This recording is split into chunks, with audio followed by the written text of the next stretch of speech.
हुसैन। शाह अस्त हुसैन, बादशाह अस्त हुसैन, दीन अस्त हुसैन, दी पनाह अस्त हुसैन। सरदाद नदाद दस्त दर दस्त यजीद, हक्का के बिनाई ला इलाह अस्त हुसैन।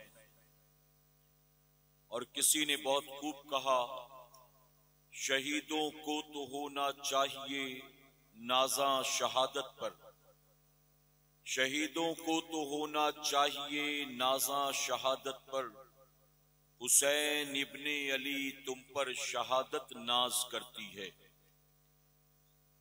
मेरे प्यारे आका अलैहिस्सलातु तस्लीम के प्यारे दीवानों, इस वक्त हम और आप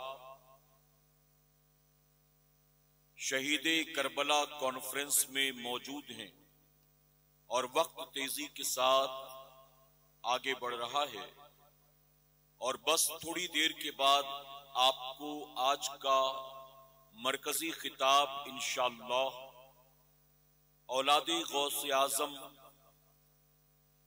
आली जनाब हजरत अल्लामा मौलाना सैयद अमीनुल कादरी साहब किबला से समाअत करना है। मेरे प्यारे आका अलैहिस्सलातु तस्लीम के प्यारे दीवानों, सैयद साहब की तशरीफ आवरी से पहले अपने शऊर के मुताबिक कुछ बातें मैं आपके गोश गुजार करूंगा, इस नियत के साथ कि मैं जो कुछ भी कहूं मेरा करीम उस पर सबसे पहले मुझे, उसके बाद आप तमाम को अमल की तौफीक अता फरमाए। मेरे प्यारे आका अलैहिस्सलातु तस्लीम के प्यारे दीवानों, एक बात जो मैं आपके वेस्ट बंगाल के, उड़ीसा के, यूपी, झारखंड और बिहार के जलसों में अक्सर अर्ज करता हूं, आज आपके सामने वही बात बहुत अदब के साथ अर्ज करना चाहता हूं और वो ये है कि ये महफिल किसी दुनियादार की महफिल नहीं है, बल्कि ये सारी कायनात के मालिको मुख्तार की महफिल है। ये किसी दुनियादार की महफिल नहीं है, बल्कि ये महबूबे परवरदिगार की महफिल है। तो इस महफिल में यूं ही मुंह उठा के ना चले आया करो, बल्कि इस महफिल के लिए थोड़ा सा एहतमाम के साथ अपने घरों से निकला करो। इस महफिल में जब भी आओ अदब के साथ आओ।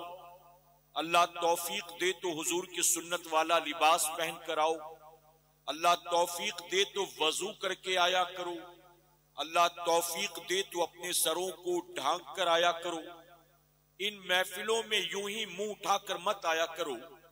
मेरे प्यारे आका अलैहिस्सलातु तस्लीम के प्यारे दीवानों, उसकी वजह यह है कि इस महफिल में जो भी जैसे भी आया है, अल्लाह हर एक को सवाब, हर एक को नेकी अता फरमाएगा, लेकिन जो जितना ज्यादा मुअद्दब होगा मेरा करीम उसे उतना ज्यादा इनाम अता फरमाएगा।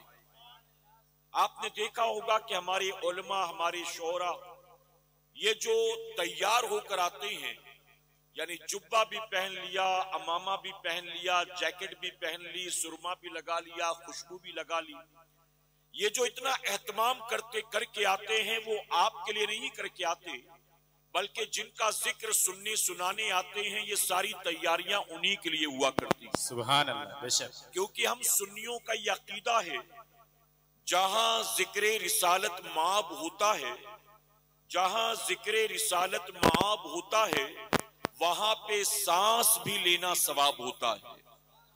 और हमारा अकीदा यह है कि जहां हुजूर के जिक्र की महफिल सजती है, रसूलुल्लाह खुद तशरीफ लाया करते हैं।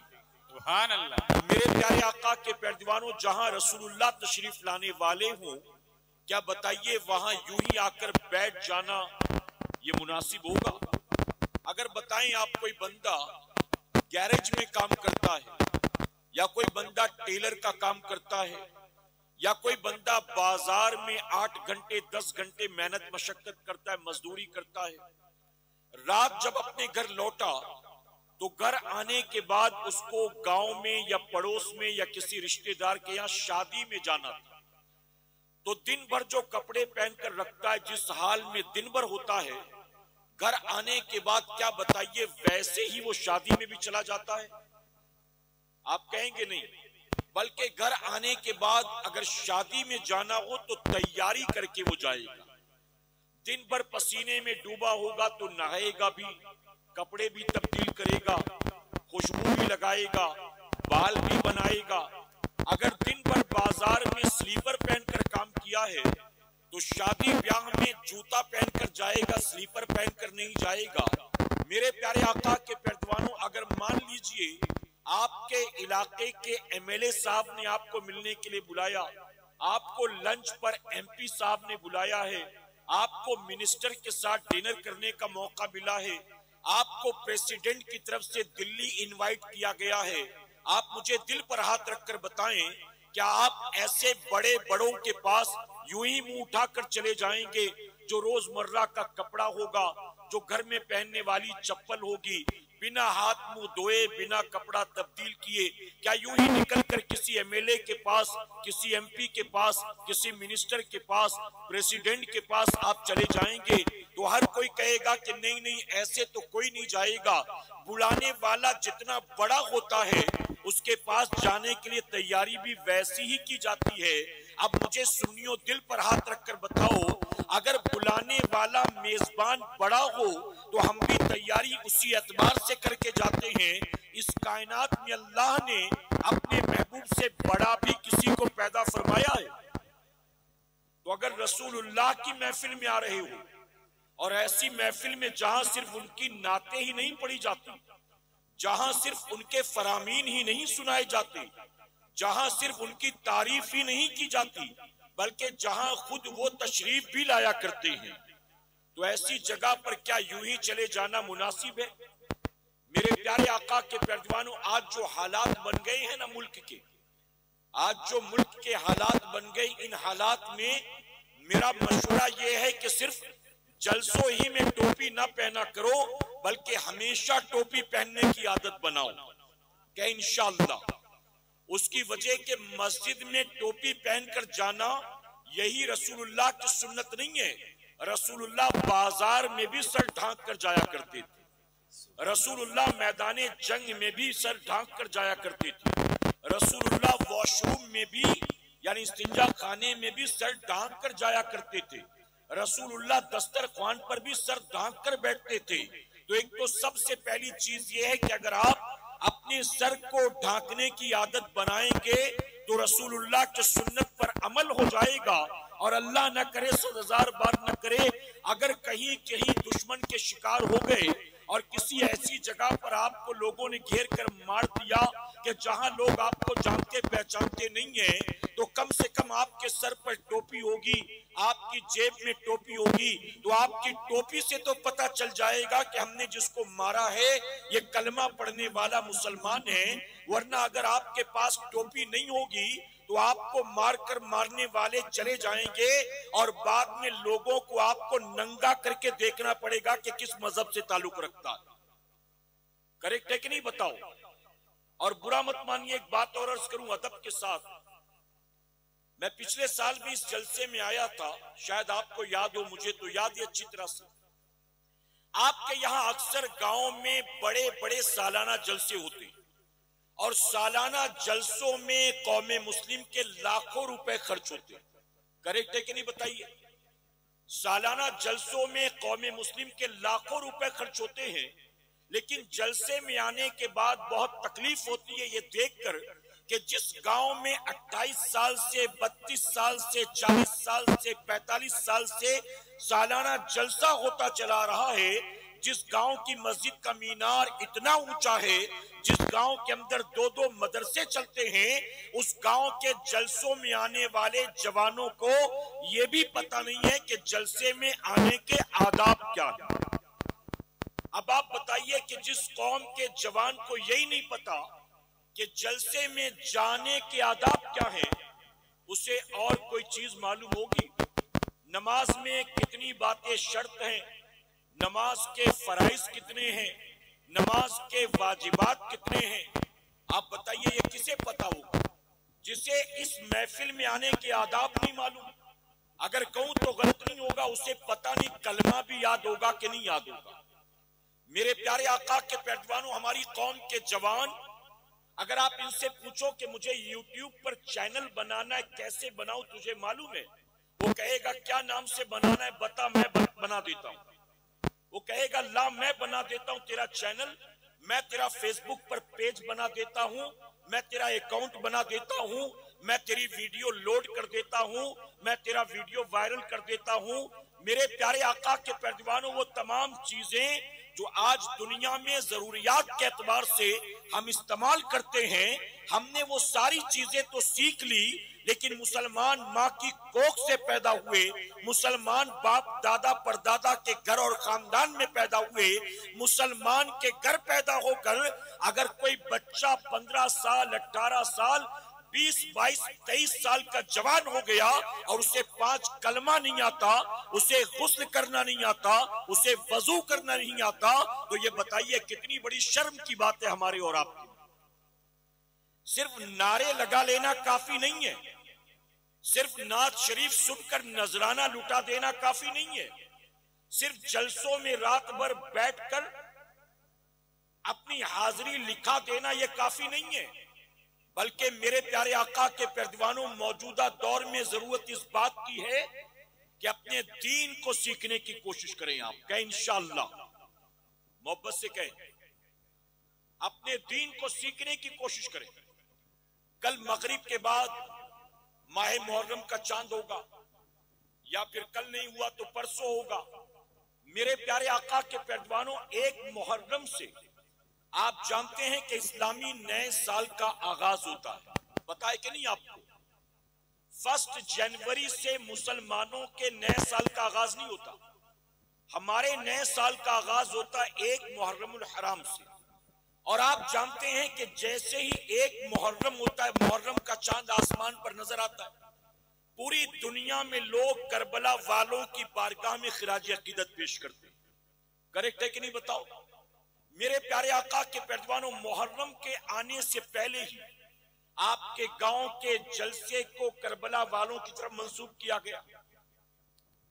शोहदाए करबला कॉन्फ्रेंस, इसी तरह जैसे ही मुहर्रम का चांद हो, सिर्फ आपका वेस्ट बंगाल, इंडिया, मुंबई नहीं, पूरी दुनिया में लोग करबला वालों की बारगाह में खिराज अकीदत पेश करते हैं।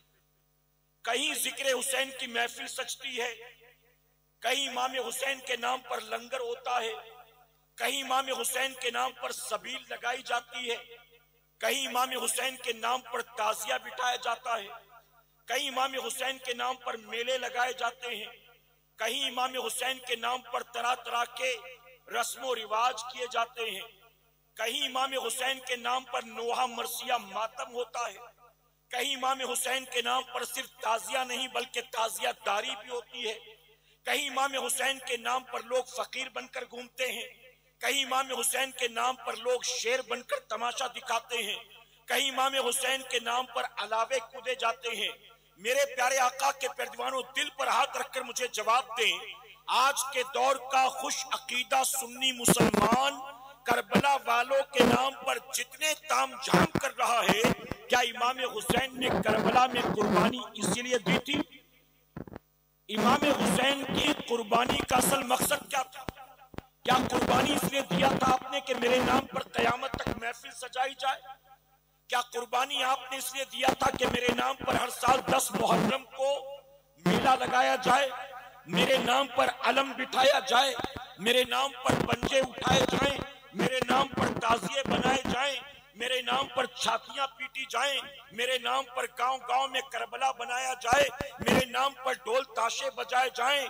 आप दिल पर हाथ रखकर जवाब दो, ये जितने काम हम कर रहे हैं, क्या मेरे इमाम ने कुर्बानी करबला में इसलिए दी थी कि मेरा कयामत तक नाम बाकी रहे, मेरे नाम पर ताजिया बिठाया जाए, मेरे नाम पर मेला लगाया जाए, मेरे नाम पर ढोल ताशा बजाया जाए? प्यारे आका के मेहमानों, आपका दिल गवाही देगा कि हम जो कुछ भी कर रहे हैं, ये महज मौजूदा दौर के रस्म रिवाज हैं। इमाम हुसैन ने कुर्बानी जो करबला के मैदान में दी थी, उस कुर्बानी का मकसद ये नहीं था। इमाम हुसैन कयामत तक के लिए अपने नाम का परचम बुलंद कराने के लिए नहीं आए थे, अपने नाम पर ताजिया बनवाने नहीं आए थे, अपने नाम पर ढोल ताशे बजवाने नहीं आए थे, अपने नाम पर अलम उठवाने नहीं आए थे, अपने नाम पर मेला लगवाने नहीं आए थे। हुसैन करबला के मैदान में अपना सर कटा के, अपना खानदान लुटा के कयामत तक के लिए अपने नाना के दीन को बचाने के लिए आए थे। इमाम हुसैन का यजीद के साथ झगड़ा किस बात का था? प्रॉपर्टी का झगड़ा था, महल का झगड़ा था, खेत का झगड़ा था, बैंक बैलेंस का झगड़ा था। मेरे प्यारे आका के पैरवानों, आज कुछ बद अकीदा और गुमराह ये कहते हैं कि इमाम हुसैन करबला में माज़ल्ला सुम्मा माज़ल्ला खिलाफत के लिए आए थे, तख्त व ताज और हुकूमत के लिए आए थे। आपने सुना होगा, बाज लोग इस्लामिक स्कॉलर कहलाते हैं, लेकिन बद अकीदगी और खबासत की बुनियाद ये कहते हैं कि करबला की जंग ये 2 अरबों के खून की गर्मी का नतीजा था। करबला की जंग खिलाफत और मनसब और तख्त और ताज के लिए थी। हम कहते हैं यकीनन यजीद के पॉइंट ऑफ व्यू से देखें तो करबला की जंग खिलाफत के लिए थी, हुकूमत के लिए थी, तख्त और ताज के लिए थी। लेकिन इमाम हुसैन की नजर से देखें, इमाम अली मकाम के पॉइंट ऑफ व्यू से देखें तो करबला की जंग खिलाफत और तख्त और ताज और हुकूमत के लिए नहीं थी, बल्कि सिर्फ नाना के दीन की बका के लिए, नाना के दीन की हिफाजत के लिए। मेरे प्यारे आका के पैरवानों, आप मुझे जवाब दें, अगर आपके गांव का कोई सोशल वर्कर काउंसलर बन जाए, प्रधान बन जाए, 2 बार प्रधानी का इलेक्शन लड़ा, जीता, उसके बाद वो एमएलए की टिकट पा गया, एमएलए बन गया, 3 बार एमएलए का टिकट लेकर जीता, और उसके बाद उसको एमपी का टिकट मिल गया, एमपी बन गया, 4 बार एमपी का इलेक्शन जीता, बाद में उसको सेंट्रल गवर्नमेंट में बुला लिया गया। अब आप मुझे दिल पर हाथ रखकर बताएं, जिसने शुरुआत की थी सोशल वर्कर से, अब वो सेंट्रल गवर्नमेंट में मिनिस्टर बन गया, क्या वो ये तमन्ना करेगा कि मैं गांव का प्रधान बन जाऊं तो कितना अच्छा है, मैं फिर से एमएलए बन जाऊं तो कितना अच्छा है, मैं फिर से एमपी बन जाऊं तो कितना अच्छा है? क्या वो तमन्ना करेगा कि सोशल वर्कर बनकर गली मोहल्लों में काम करता वही अच्छा था? दुनिया का हर इंसान तरक्की चाहता है, दुनिया का हर इंसान आगे बढ़ना चाहता है, दुनिया का हर इंसान चाहे उसका मजहब कोई भी हो, किसी भी मुल्क का रहने वाला हो, किसी भी स्टेटस का हो, जिंदगी में पीछे हटना नहीं चाहता, आगे बढ़ना चाहता है। यजीद के लिए तख्त और ताज और खिलाफत बहुत बड़ी चीज थी, लेकिन इमाम अली मकाम के लिए ये दुनिया की हुकूमत तो तख्त और ताज कोई मायने नहीं रखता था। उसकी वजह कि यजीद जबरन तख्त और ताज पर मालिक बनकर बैठा था, और इमाम हुसैन के नजदीक ये दुनिया का तख्त और ताज और खिलाफत कोई मायने नहीं रखता था, क्योंकि इमाम हुसैन तो वो थे कि जिनके नाना ने इमाम हुसैन को दुनिया में जीते जी जन्नती जवानों की सरदारी अता कर दी थी। तो जिसको रसूलुल्लाह ने जन्नती जवानों की सरदारी अता कर दी हो, अरे जो जन्नत का सरदार हो, उसके लिए दुनिया का तख्त और ताज कोई मायने रखता है? मेरे प्यारे आका के पैरवानों, यजीद तख्त और ताज और हुकूमत के लिए आया था, इमाम सिर्फ नाना के दीन की हिफाजत के लिए आए थे। इमाम हुसैन का झगड़ा किस बात का था? तवज्जो है ना आपकी?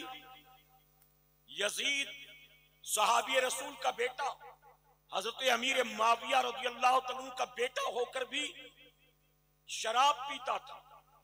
बल्कि तारीख तबरी अल बिदाया वल निहाया उठाकर देखिए, ये तारीख की किताबें, ये बरेलवियों की लिखी किताबें नहीं हैं।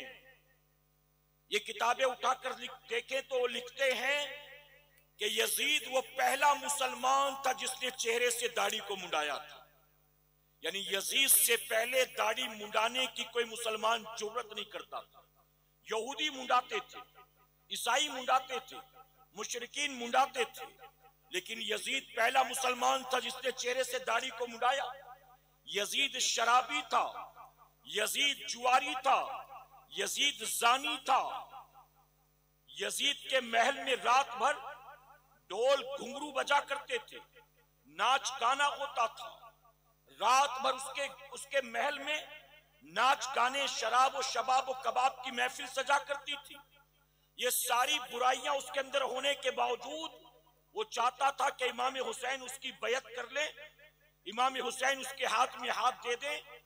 मेरे प्यारे आका के पैरवानों, इमाम आली मकाम ने कहा, सहाबी रसूल का बेटा होकर अमीरुल मोमिनीन बनने की तमन्ना रखता है और सर चेहरे से दाढ़ी मुंडाता है, नमाज नहीं पढ़ता, शराब का आदी है, जुए का शौकीन है, जिना रोजाना करता है।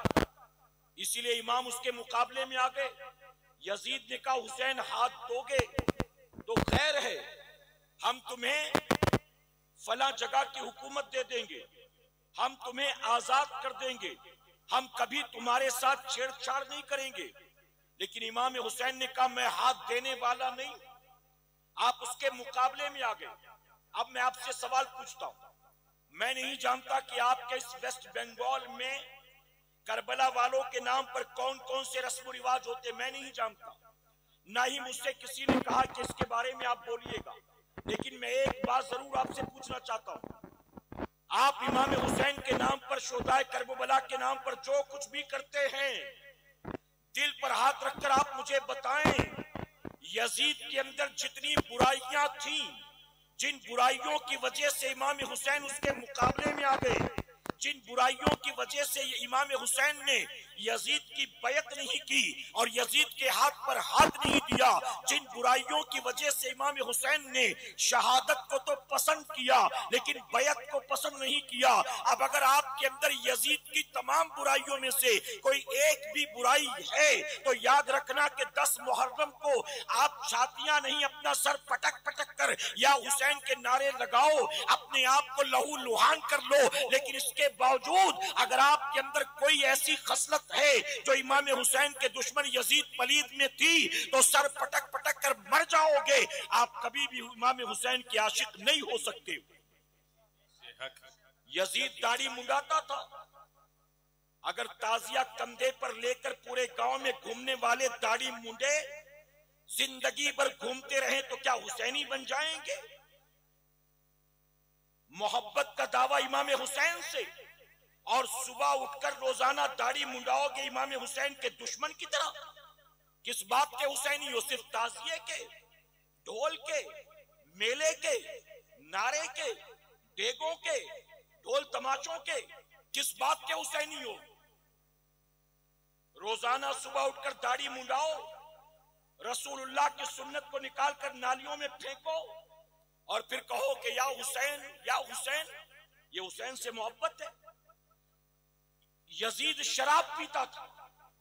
आज हमारे यहां हालात ये हैं कि आज के दौर का नौजवान सिर्फ शराब नहीं पीता, अब तो हम इतनी तरक्की कर चुके हैं कि यजीद तो बहुत पीछे रह गया। अब तो गांजा भी है, चरस भी है, चिलम भी है, ब्राउन शुगर भी है, हीरोइन भी है, एमडी भी है, कोरेक्स भी है, वाइटनर भी है, सोल्यूशन भी है, बटन भी है, कुत्ता गोली भी है और पता नहीं क्या क्या। अगर यजीद होता ना तो इमाम हुसैन से मुस्कुरा कर कहता कि हुसैन, मैं शराब पीता था, आपसे बर्दाश्त ना हुआ। ये आपका नारा लगाने वाले तो पता नहीं और क्या क्या खाते पीते। बताइए, शराब पीने वाला किसी एंगल से हुसैनी हो सकता है? चरस पीने वाला, गांजा चिलम पीने वाला हुसैनी हो सकता है? आप मुझे बताएं, या उल्मा मौजूद, प्याज और लहसुन खाना जायज है कि नाजायज है? जी, प्याज खाना, लहसुन खाना जायज है कि नाजायज? लेकिन अगर आप कच्चा खाते हैं तो मुंह से बदबू आती है, करेक्ट है? जायज चीज जिसको खाने से मुंह में बदबू आए उसको खाकर मस्जिद में आना मकरूह। जायज और हलाल चीज मुंह में खाकर आया, बदबू आती है, तो हलाल और जायज चीज भी मस्जिद में खाकर आने से मना किया गया। क्यों? क्योंकि बदबू आती है। तो हलाल और जायज चीज में अगर बदबू आए तो मस्जिद में खा के आना मकरूह है। अब जिसे वाज़े तौर पर हराम करार दे दिया गया, अगर तुम मुसलमान होकर वो खाओगे पियोगे और हफ्ते में एक बार आकर जुमा की 2 रकात पढ़ लोगे, तुम क्या समझते हो इस 2 रकात के एवज अल्लाह तुम्हें सीधे जन्नत अता कर देगा? सुन लो मेरी कौम के जवानों, सुन लो है चरस चिलम गांजे पीने वालों, सुन लो है रोजाना शराब के प्याले चटकाने वालों और शराब को शौकिया अपने लबों से लगाने वालों। मेरे नबी ने फरमाया, जिसके हलक के नीचे हराम का एक लुकमा या एक कतरा उतर जाए तो 40 दिन तक अल्लाह उसकी इबादत को कबूल नहीं फरमाता। 40 दिन तक न सजदा कबूल, न तिलावत कबूल, न दुआ कबूल, न इबादत कबूल। अगर हराम का एक लुकमा, अब बताइए जो हर दूसरे तीसरे दिन चरस चिलम गांजे पीता हो, अफीम पीता हो, वाइटनर लेता हो, ब्राउन शुगर लेता हो, एमडी लेता हो, हीरोइन लेता हो, जो कुछ भी नशे के लिए लेता हो जिसे शरीयत ने हराम करार दे दिया है, अगर वो हर हफ्ते में 2-3 बार खाता पीता है और हफ्ते में एक बार जुमा की आकर 2 रकात पढ़ता है, रसूलुल्लाह ने फरमाया महीने भर की नमाजें कबूल होना तो दूर की बात है। अगर तूने एक हलक के नीचे हराम का एक लुकमा उतार लिया तो महीने भर की इबादत तो दरकिनार, 40 दिन तक तेरी इबादत को अल्लाह कबूल करने वाला नहीं। और सिर्फ यही नहीं, मैं सिर्फ शराब चरस चिलम गांजे की बात नहीं करता। जिसका धंधा सूद का है, जिसकी कमाई जुए की है, जिसका कारोबार फ्रॉड का है, जिसने अपने ही पट्टीदार रिश्तेदार पड़ोसी अपने ही भाइयों का माल गबन कर रखा, बाप के इंतकाल के बाद बहनों का हक खा के बैठ गया, छोटे भाइयों को कहा 2-2 लाख रुपए लो और अपना अपना रास्ता देखो, और कोई मांगा तो हाथ पैर तोड़ दूंगा। हालांकि हिस्से में सबके 20-20 लाख निकलते थे और डरा धमका कर चूंकि बड़ा था तो 2-2 देकर भगा दिया। अगर तूने ये भी खा लिया है तो याद रखना, मेरे आका ने 1450 साल पहले फरमाया, एक आदमी तवील सफर तय करके आएगा, मक्का मुअज्जमा पहुंचेगा, हरम में दाखिल होगा, गिलाफे काबा को पकड़ेगा और रब की बारगाह में रो रो कर दुआएं करेगा।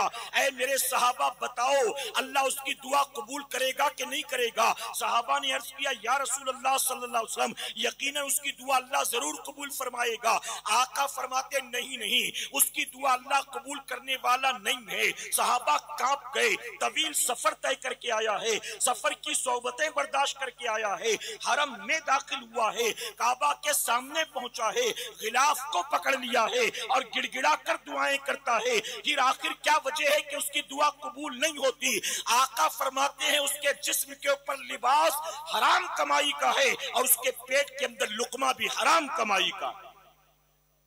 ये किसी का पेट दबाकर बैठ गए, दुकान खाकर बैठ गए, घर पे कब्जा कर लिया, किसी को डरा धमका कर उसकी चीजें छीन ली, पार्टनर के साथ धोखा कर दिया, फ्रॉड के धंधे कर लिए, जुआ खेला उसमें बना लिया, या सूद का कारोबार कर लिया।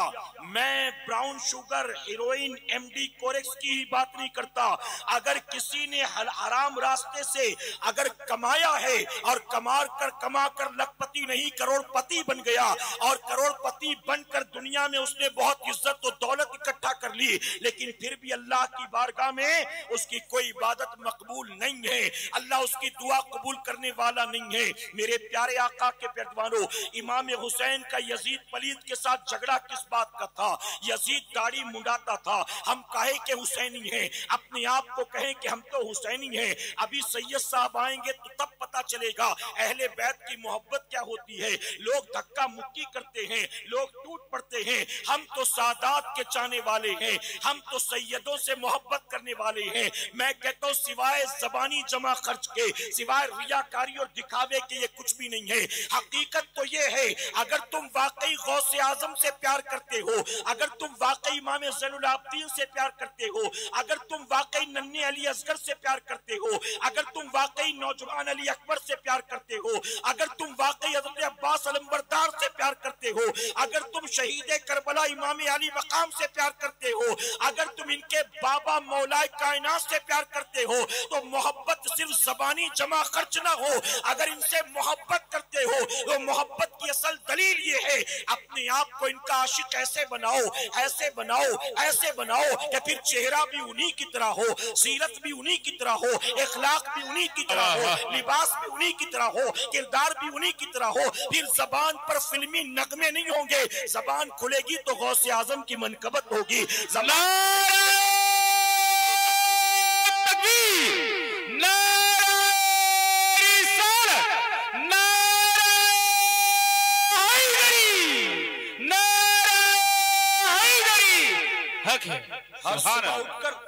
हर सुबह उठकर दाढ़ी मुंडाओ और इमाम हुसैन की मोहब्बत में कोई कमी ना आए।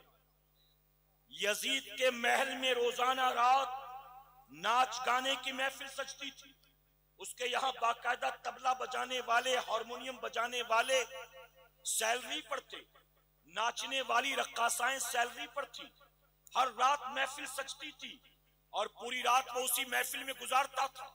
ऐ मेरी कौम के जवानों, आज बताओ, हमारे पास ढोल तबला बजाने वाले तनख्वाह पर नहीं है, हमारे पास घर में आकर नाचने के लिए औरतें नहीं हैं, लेकिन हमारे पास ये मोबाइल फोन है ना।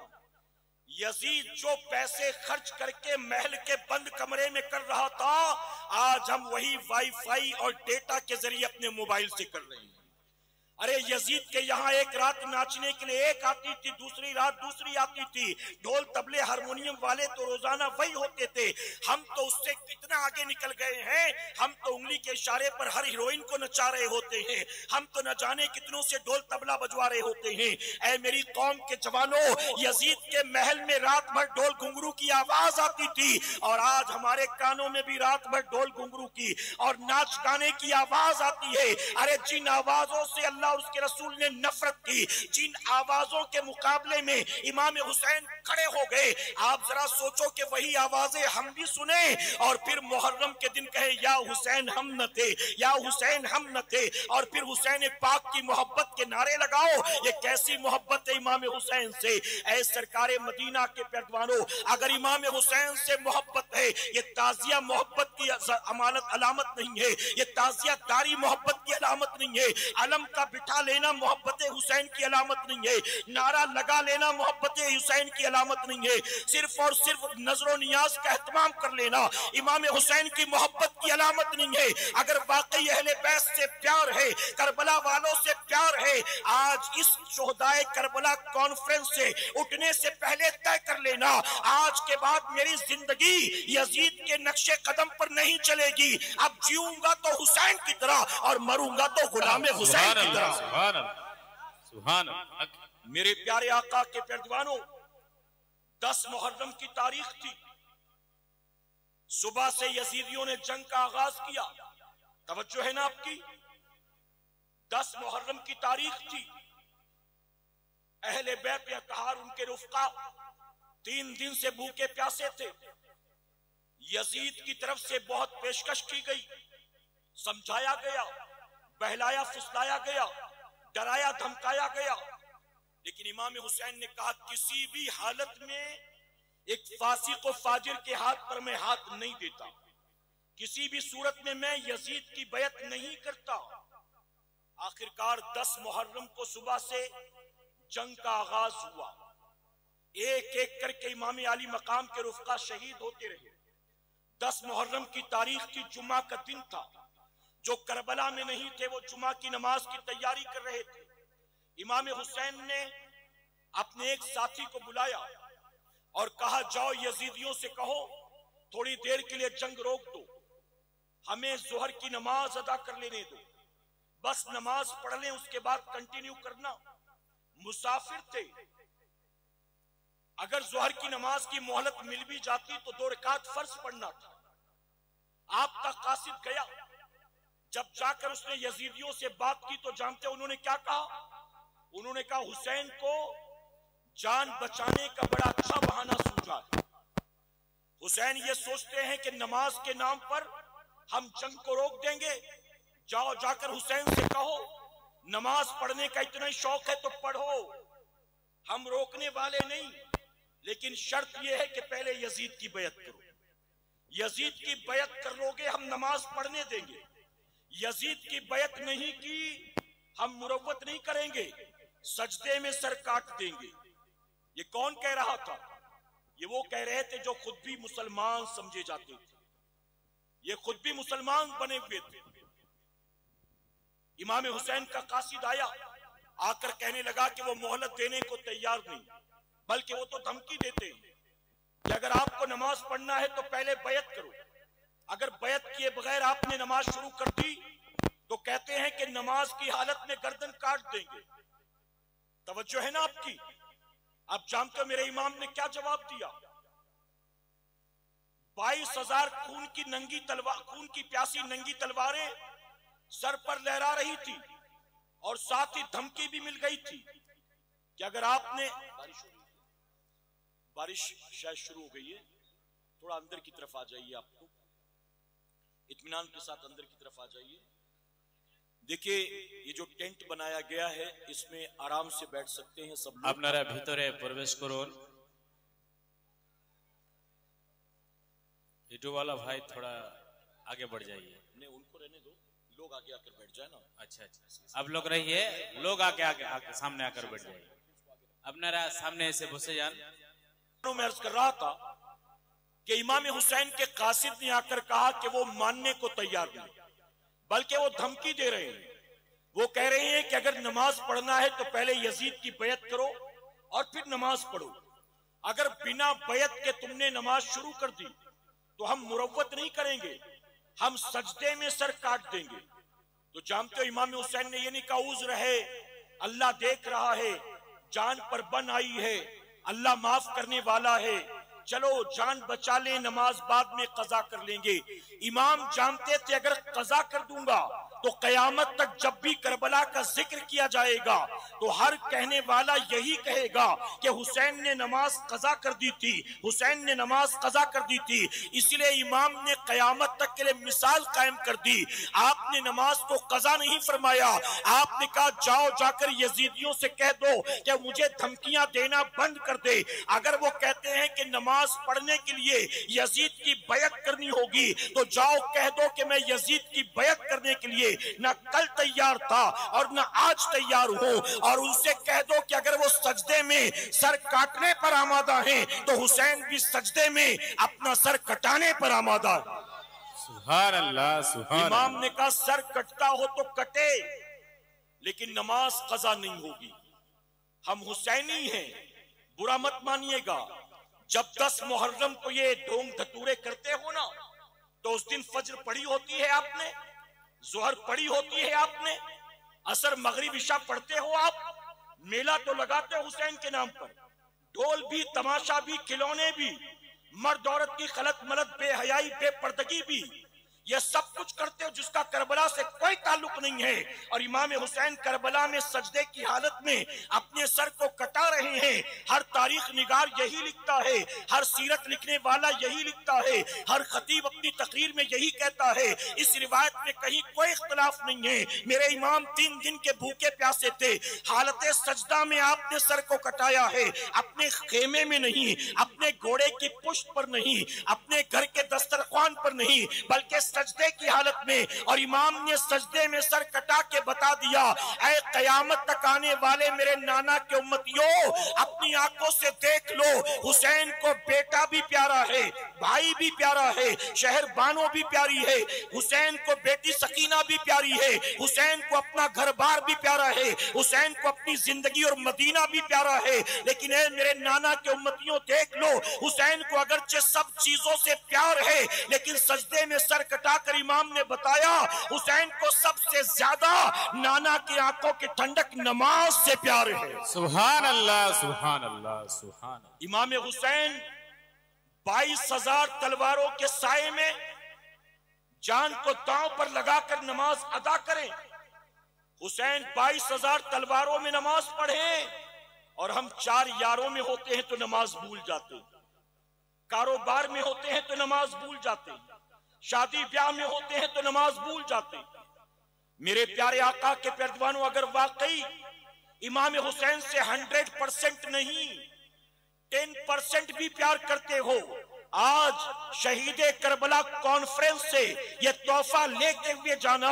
ऐ इमाम, सजदे में आपने सर को कटाया था, आपकी शहादत वाला महीना करीब है और इस माह मुहर्रम के आने से पहले हम तमाम वादा करते हैं, हम महज जबानी जमा खर्च वाले सुन्नी नहीं बनेंगे, हम सिर्फ यजीद के नक्शे कदम पर चलने वाले हुसैनी नहीं बनेंगे। ऐ इमाम, हमें आपसे मोहब्बत है, आपके नाना से मोहब्बत है। अब दुनिया इधर की उधर हो जाए, हम जानबूझकर एक वक्त की नमाज को कज़ा नहीं करेंगे। आप ये तय करके जाएंगे और आज यहां से तोहफा लेकर जाएंगे, कहीं इंशाअल्लाह। इंशाअल्लाह हमारी माएं बहनें भी सुन लें। अच्छा, बारिश तेज होगी तो थोड़ा अंदर और गुंजाइश हो तो आ जाएं आप।